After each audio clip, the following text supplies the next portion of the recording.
SAMHSA also created 16 strategies that they published in their implementation guide for behavioral health administrators to consider when trying to become a trauma-informed organization.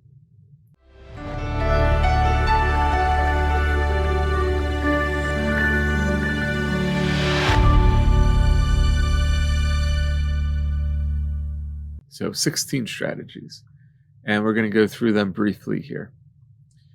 Strategy 1 is to show organizational and administrative commitment to trauma-informed care. Number 2, use trauma-informed principles within strategic planning of the organization. 3, review and update the vision, mission, and value statements within the organization. These are really concrete things an organization can do. Strategy 4, assign a key staff member to help facilitate change. Make this a part of somebody's job description. Strategy 5, create a trauma-informed oversight committee. This is a committee that's tasked with the oversight or the responsibility of moving the organization towards trauma-informed care. Strategy 6, conduct an organizational self-assessment of trauma-informed services. And there's multiple different ways of doing that. There's some formal assessment tools that can be done and other informal ways of self-assessing. Strategy 7, develop an implementation plan. Strategy 8 is to develop policies and procedures to ensure trauma-informed practices and to prevent re-traumatization.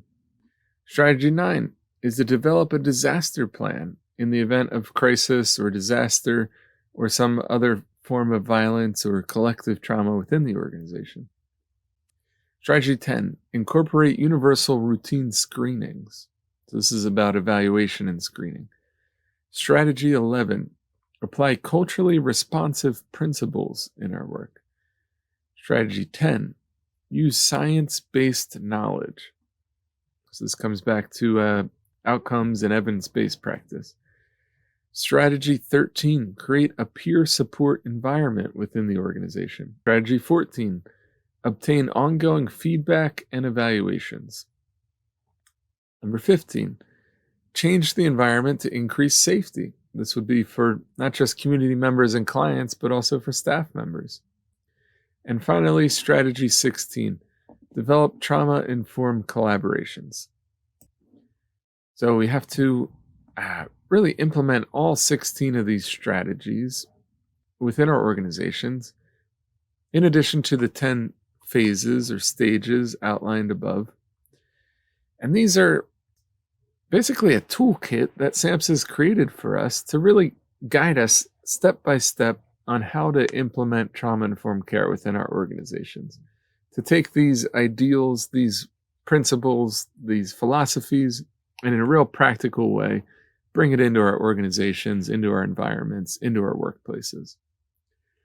So if you wanted to dive more into that, you can actually download SAMHSA's book, Trauma-Informed Care in Behavioral Health Services.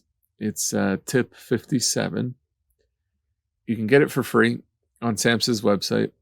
And pages 161 to 171 go through these 16 strategies in more detail. So I want to challenge you for a moment to pause and reflect on these 16 strategies. Which of these strategies could your own organization benefit from revisiting? Which of these strategies do you feel like your own organization does a good job with?